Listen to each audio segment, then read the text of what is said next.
want to increase the capacity and reliability of our subway system, we need to do it right now. As you know, expansion takes a very long time. It can take a decade just for one new station, the number 7 line, right? And 100 years for Second Avenue subway just to get the first phase completed. So we need to find a way of something that we can do right now with what we have right now. We have to find a way to get more trains in our system, moving closer together and doing it safely. So how would we do that? Well, first, we need to modernize our signaling system. Our fixed block system, you all are probably experts on, is at its maximum capacity. Can't handle any more trains, and it's breaking down.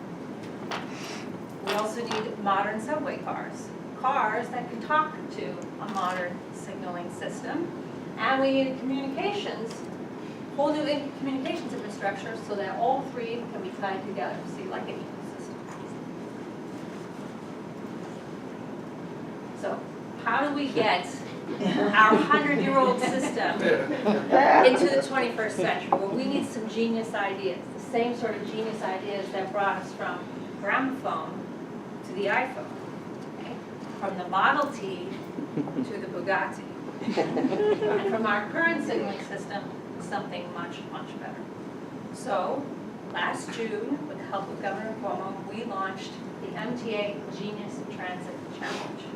And we challenged the world to help us find a way to meet all of these demands to modernize our system right now. We gave 3 challenges. Number 1, modernize our signaling system. Help us find a way to, right now, put more trains into our system. Challenge number 2, give us new cars, or at least a modern fleet that can communicate with that system. So help us figure out how we can refurbish our millennial fleet very fast or get us new cars faster.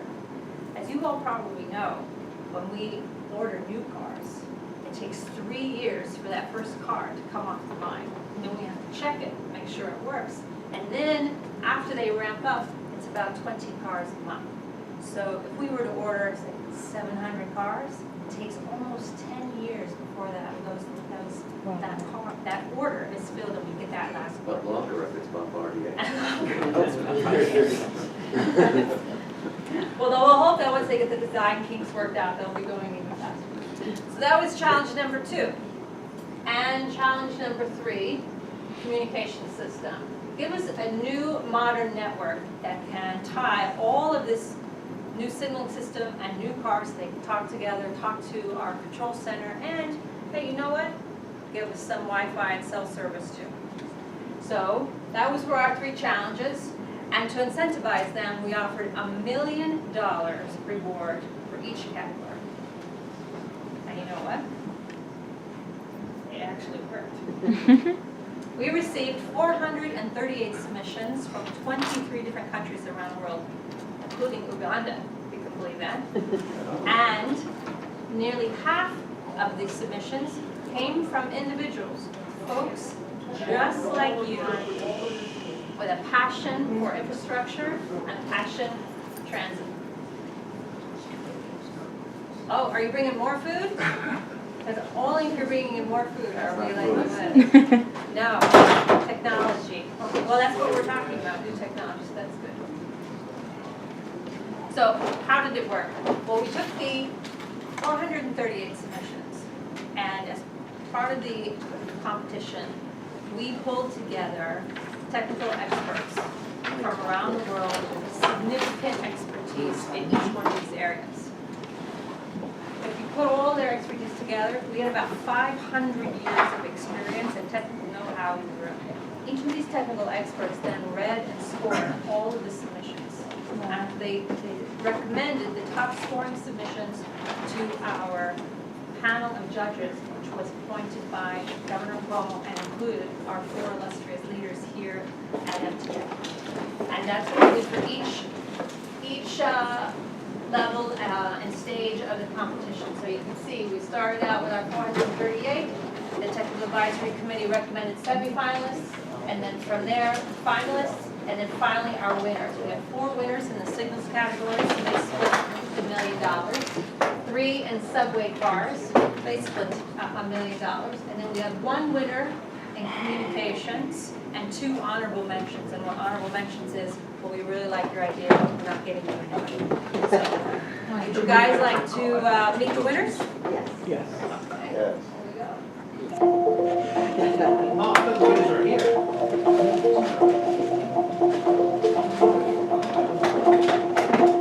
The idea I came up with for MTA was to develop a communication-based train control system that used connected vehicles and ultra-wideband. In New York City, throughput of trains is limited by the amount of trains you can move through a system at one point. And that limiting factor is really the block system that's installed today.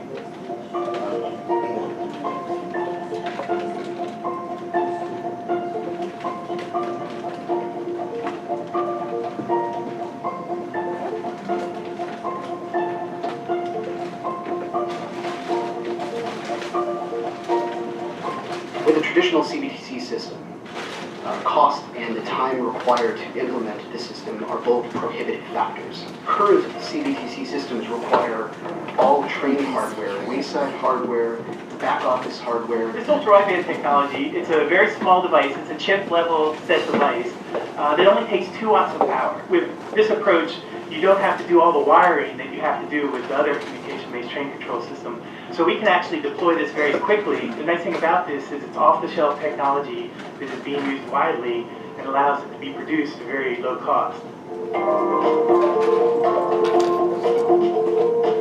CBTC is the future of New York City subway, and our solution will help MTA to get to the CBTC system much faster, much cheaper.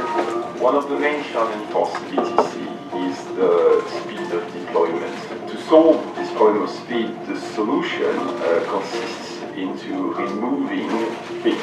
That's the whole point. You remove things that take a long time to install, qualify, commission. The end goal for the system is to provide a simpler system that can be deployed more quickly.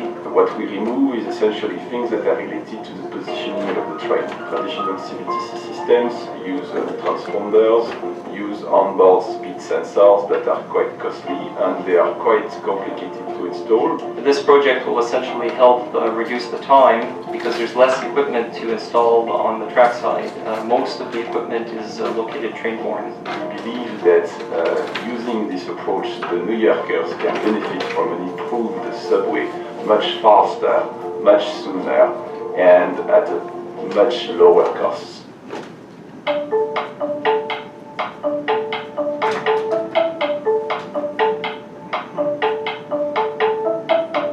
The idea is very simple. It's to lengthen trains by 2, 3, or 4 cars is very scalable. The lengthening trains has been proposed in the past. What's different about this proposal is it doesn't require the MTA to lengthen the platforms in this system. That is a very expensive proposition for the MTA to do. This avoids that problem. For example, you take a 10-car train, add 4 cars to it. The first station it stops at, the first 10 cars platform, that's an A station. The next station, the last 10 cars platform, that's a B station. All along the length of the platform will be signs which show all the remaining stations on the line. And those signs will be color-coded. So all you have to do is look at the sign, see whether your destination is red or blue, and go to the red, green, or blue part of the platform. And you will reach your destination successfully. For the subway system generally is a 42% increase in capacity on the initial rollout, and as subway cars get replaced over time with open gangway cars, the benefit is even greater, and it will save the MTA enormous amounts of time, and that cost effectiveness just can't be beat. We understand New York, they don't like to wait, so we propose we will always have a new vehicle with the latest technology. So that's the big change. CRC is proposing a 20-year development as opposed to the typical 40 years.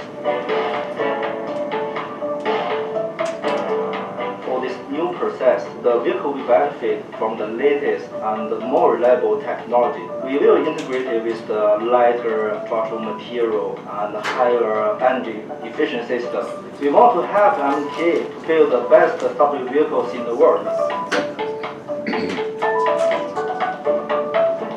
Our idea is to help New New York City Transit increase operational efficiencies on their older and newer trains. Every New York City Transit car class has its own systems. So the current installations at New York City Transit have disparate information on board the trains. How are all of these different data sources that are structured differently brought together and then become usable? By harnessing all these disparate data sources and bringing them into a data center, we can distribute necessary information to the trains and other areas of New York City Transit. And in that, they'll be able to make operational decisions about what they need to do if there is a certain condition that exists. For example, if the air conditioning system on board a train is not working, the idea that we're bringing forth will enable the maintenance teams to be able to identify such an issue within several minutes and be able to take action upon it to remedy the situation.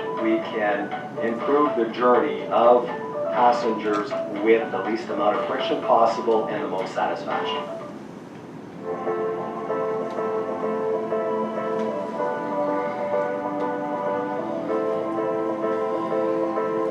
New York City Subway operates 24/7. This means that there is very little time to do necessary maintenance or upgrades.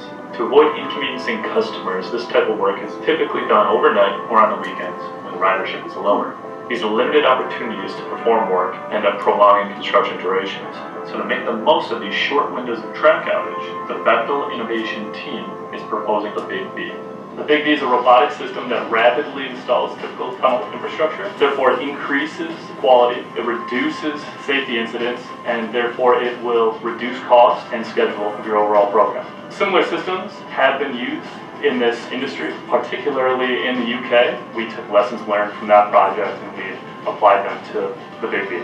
Subway systems are a dangerous place to work. The robots are simply going to do the work in the higher risk areas. And then you can take those crews that are traditionally performing that work and you can reprioritize them to more complex areas or more difficult areas where the robot might not fit or may not be as efficient. We believe that the Big B can be a catalyst for accelerating the upgrades to the subway communications infrastructure.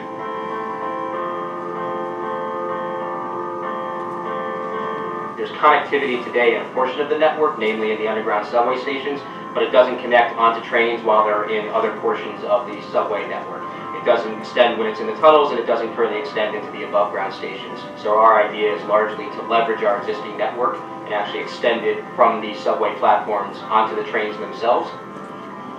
We know that the challenge to deploy a high-speed connected train network is as much about process and logistics as it is technology. Transit Wireless is a New York-based company, so we ride the subways every day. We're really excited to do this project, really excited to work with the MTA.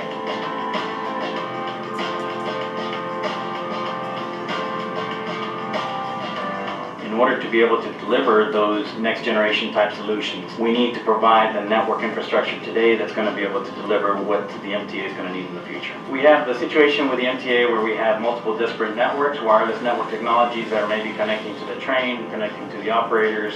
The cost for running each one of these disparate networks basically goes to the roof, right? Because that means that you have to provide a separate piece of equipment just to provide one single function. Nokia was proposing a unique single wireless LTE-based technology to converge multiple applications and services in one single infrastructure for aggregation of various different applications such as train control, such as platform TV, such as passenger Wi-Fi, which then ultimately provides cost savings for the MTA and also providing and enhancing the passenger experience for the New York City travelers as well. We're thrilled with these ideas. So they're super exciting. Are you thrilled with all of them? I'm thrilled with all of them. There's one that's going to prove not very popular with the running public.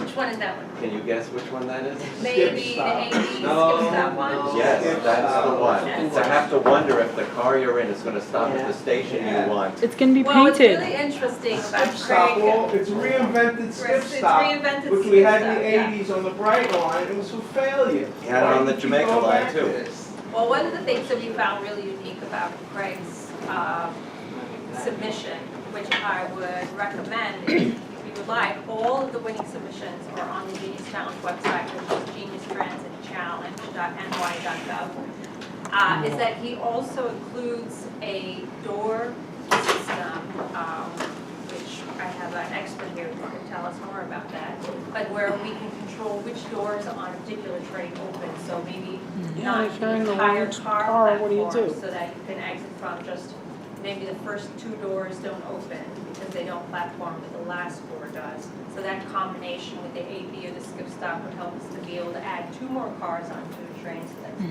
that's a significant increase, a 10% increase in capacity. But if you have either the traditional CBTC or the new ultra-high frequency CBTC installed, and you're running as many trains as you can in that block, are you not then supplying the extra capacity which would obviate the need for the AB system? Yes, but you understand that our Genius Challenge was based on the estimate that it would take 40 to 50 years before our entire system was modernized. And the challenge was, give us something that we can do right now to increase capacity.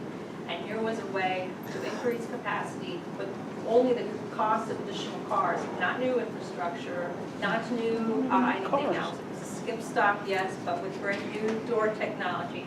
I see what you, but that's You one can't of the get people reasons not to why. block the doors now. Right. How are you gonna get them to be nice But that in the was, future? this would be a stopgap until we could bring on board CBTC to provide the extra capacity, because as we knew, it took a long time.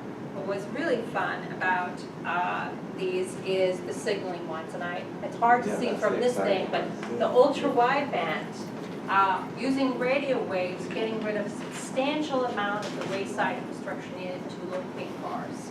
And the video odometry and sensors by Taliesin and Saldo. Video odometry is a camera on the train, creating a video map of the tunnel, turning that into an algorithm, and then that is the wayfinding and location information for that car. So each piece of the tunnel is unique, and as it changes, it's continually upgrading and doing new videos. So a new piece of graffiti goes up one day, then that becomes part of the location tracking for that car. What Bob James told me, one of our ultra-widebands, is that he envisions, and he says, this isn't, science fiction, but something that we could do, is if you combine ultra-wideband with some of this other sensor technology, you can get rid of the signaling system entirely. That was, talk about mind-blowing leapfrog technology. So that's why we are super excited about what these ideas came up with. So Where is the ultra high band frequency being tested now? oh, so there you go. My next steps. I should bring you in on all of my talks. And is that the same Thales that is delaying CBTC on the 7 line? It is the same Yeah. company, but this is a different, this is French, in France division when they're doing this video So next steps.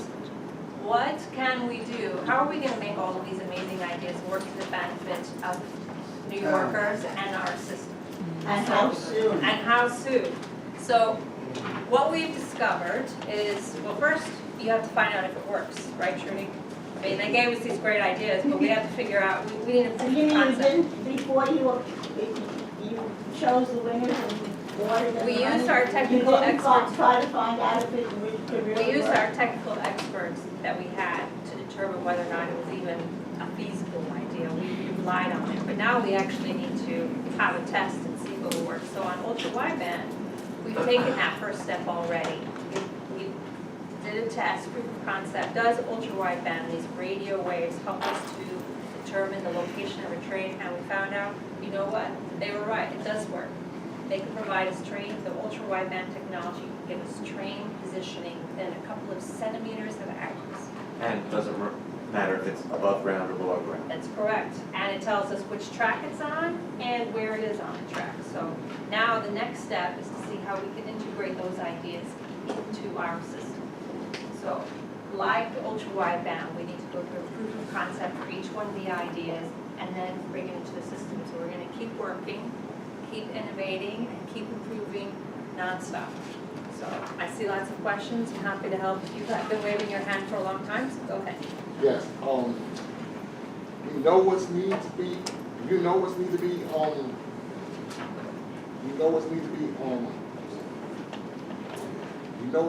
gone on the tracks? Rats. We need something that keep the rats away from the underground subways. You know, People from littering, that would help. So one of the great things that I learned about the sensor technology, ultra-wideband, is that we can put the same sensors on work trains and also on our workers. So the same technology that we've been relying on to give us train location, we can also learn where our work trains are, which CBTC does not allow for. And we can add, and it gives us worker safety, because not only then is the worker's sensor telling the system that they're there, but the system can then also warn the workers. So maybe we could put some sensors on rats, and we'll know where they are. Yeah, that's the only way Okay. the subway system will be clear. So, As long as the rats pay their fare, it's. Actually, Right here. so as far as the platforms go, Mm-hmm. more garbage cans. Also, we need more benches. At some of these stations, the back portions were removed, so you can't rest your back. What was that about? Oh, you know, you have to ask New York City Transit, but I work with MTA Capital Construction. I will be happy to tell the folks that are working on the design for Second Avenue Subway Phase 2 that you would like backrest. The second subway is more like it. Do you have a question? Yes, I had a question. You mentioned a lot about the test, but there's one thing maybe I did not see or never heard. If a person gets on the train on the B position, but wants to get up at A, but it's not a person like one of us here, maybe he's in a wheelchair, how they're supposed to get off. So what Craig Abedizian mentioned is that every single stop will have a map showing which one is A and B, and they will mark the platforms. This is the A side of the platform, this is the B side. So if you're not sure where you would want to be in the green, because that platform's on every stop. Or if you're at an A station and you're getting off at an A station, you So they're in green. So they're color coded and lettered, so you would know which way to go. Well, I hope that might be a little bit problem with people who cannot see and who You may be have an color, excellent or point. who are colorblind, and I'm not picking Excellent on them, but point. it's a concern. There is an issue because, the red could be like the opposite of green, and Right, green they're could be. colorblind, which is why we offered the letters. But Yeah. your point is it's still a visual it's a system. visual. So, but again, as we said to Trudy, nothing would happen until we could see a proof of concept that And the main proof always gonna say, if Edith Francis was here today, she'll say it needs to be more accessibility friendly, more shown. Remember, our challenge was increasing capacity and reliability. Well, I have a fourth challenge. I challenge the fourth challenge to make accessibility friendly. Well, I think the chairman is working on that, isn't he? Very much so. Do you have any more questions about Gina's challenge?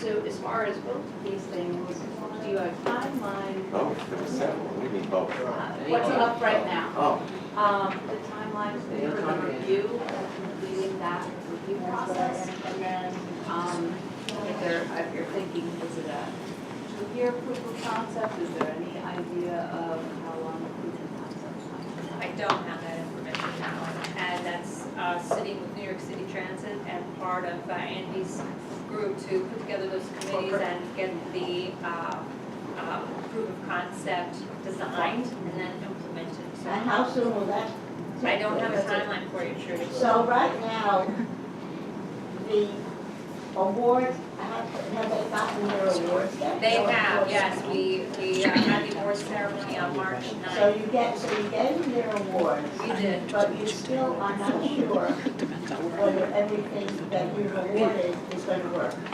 It's going to work within our system, that's Right. right. It was a contest for ideas. Okay, and do you have any, I know you are so thorough, and you are so good at what you do. So please forgive me for asking this, but in terms of, as Ellie said, any kind of timelines, when can we expect or hope to see some kinds of timelines on any of these? You know, I have to talk to Transit about that because they've taken over, I helped them with the contest, now they're owning the Well, can implementation. you or they, I'm asking this question on behalf of us. I hear you. If you can let us know when you find out or when they find out just a general idea, not, you know, an exact date, you know, like. We'll make sure that you are kept up to date.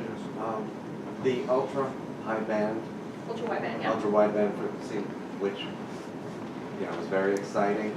Does that require every subway car to be retrofitted in with something that can read those? I would assume like CBTC, you have to have it equipped. Can you answer that for me?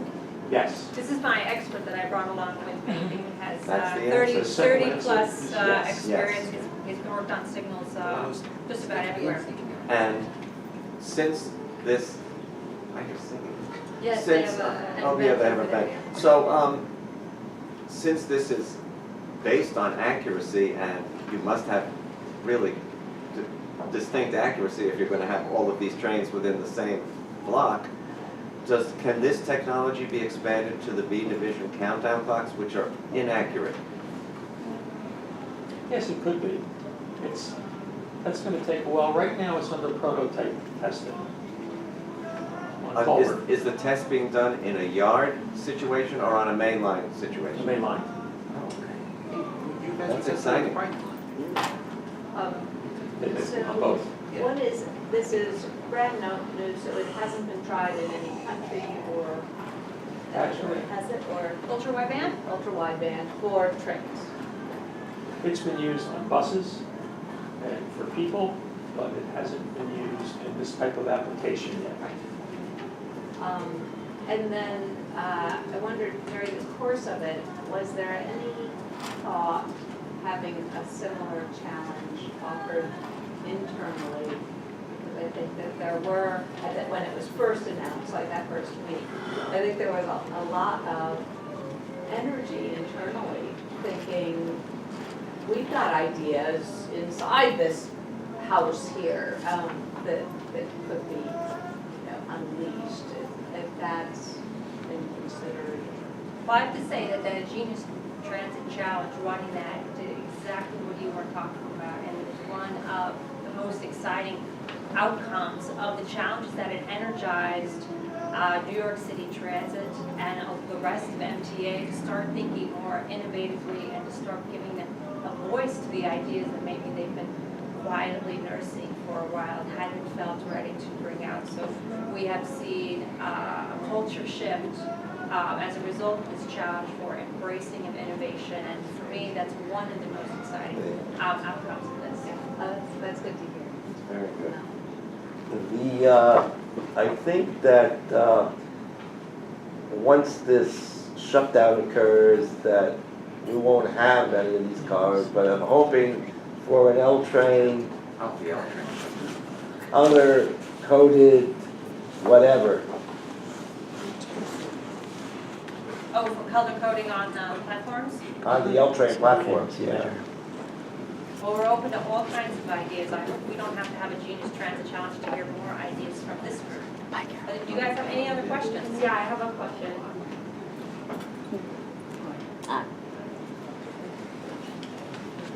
So related to the deaf community, as far as inclusiveness and captioning and things and stations, we need something more in depth that we can, read, because a lot of deaf people aren't native English readers or speakers. So the announcements and everything, maybe that can be tied in with the signaling to make things more accurate. And there needs to be something that's more advanced as far as communication. So you said about the robots fixing things instead of people. How does that work with a deaf person that works for MTA that doesn't understand something spoken with the robot? So there's just a lot of questions related to the deaf community that I have, and as far as the accessibility that's already been mentioned. So you may have noticed one of the winners in the cars category is from CS Trends. This is the company that already provides the communications platform for the informational digital kiosks that you see on some of the platforms that we have today.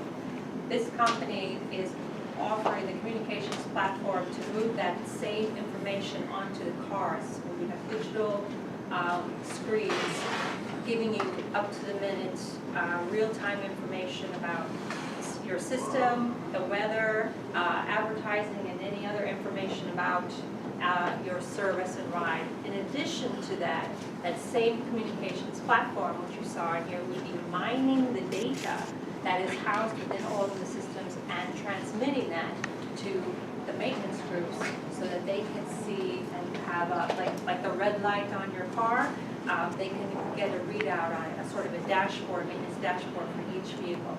So that increased communication on the car through that platform hopefully will address some of your concerns. Yeah, and I just wanted to add one last comment too.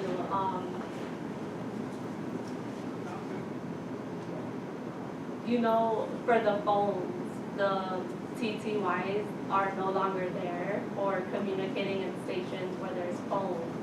So for emergencies, deaf people cannot call.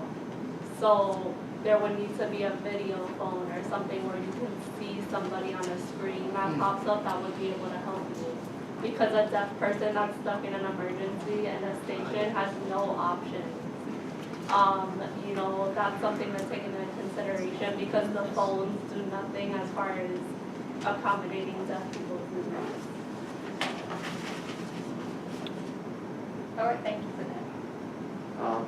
Any other questions? Yes? You have the kiosks with the map and your information on it, and on the top you have a little camera. Yeah, who checks those cameras and whatnot? I have no idea. That's New York City Transit. Yeah, I don't know about those cameras.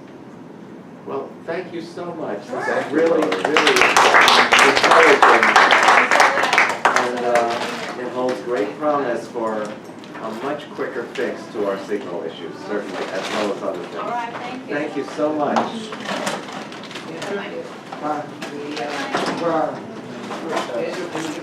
Yes, go ahead. I gave you the information. Yeah. One is, there's been a lot of discussion. Sorry. I think you have to sing along, Chris. Yeah, it seems, there's been a discussion yesterday, it was on NBC, I've been hearing a lot of weird rumors about a fare hike. What's the update with that? 2019 is the next scheduled fare hike. Public hearings would occur before March 2019 or whenever scheduled fare hike in all the boroughs. That's right. And